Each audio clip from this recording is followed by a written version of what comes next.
പ്രിയമുള്ളവരെ, കേരളത്തിലെ CPMന്റെ സംസ്ഥാന സെക്രട്ടറി MV ഗോവിന്ദന് ബോധോദയമുണ്ടായിരിക്കുന്നു. കൂടെ അദ്ദേഹത്തിന് ബോധോദയമുണ്ടായി ചില വെളിപാടുകളൊക്കെ നടത്താറുണ്ട്.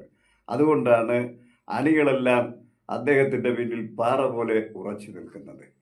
ഇതിനു മുമ്പൊരിക്കൽ ബോധോദയമുണ്ടായപ്പോൾ അദ്ദേഹം വിളിച്ചു പറഞ്ഞു, കേരളത്തിൽ കേരയിൽ വരും.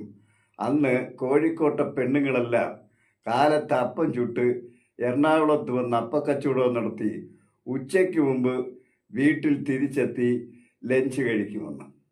ഇപ്പോൾ പറയുന്നത് കേരളത്തിലെ ഈ സിസ്റ്റം വരും, അതായത് ആർട്ടിഫിഷ്യൽ ഇൻ്റലിജൻസ്, കൃത്രിമ റോബോട്ടുകൾ വരും. അന്ന് നമുക്ക് 60% തൊഴിലില്ലായ്മ ഇവിടെ ഉണ്ടാകും. അത് പ്രതിരോധിക്കാൻ സോഷ്യലിസത്തിന് മാത്രമേ കഴിയൂ എന്ന് അദ്ദേഹം വിളിച്ചു പോകുന്നു.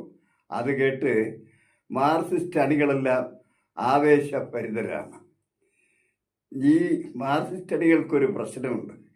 ഞങ്ങളുടെ നാട്ടിലെ പണ്ട് കാലത്ത് അന്ത്യാഫീസിലെ സ്ത്രീ തൊഴിലാളികൾ മുദ്രാവാക്യം വിളിക്കും പോലെയാണ് ഇവരുടെ മുദ്രാവാക്യം. അന്ന് സ്ത്രീ തൊഴിലാളികൾ വിളിക്കും, മുമ്പേ പോണ തമ്പ്രാൻ പറയണത് എന്തൊരു കുന്തവും സിന്താവ.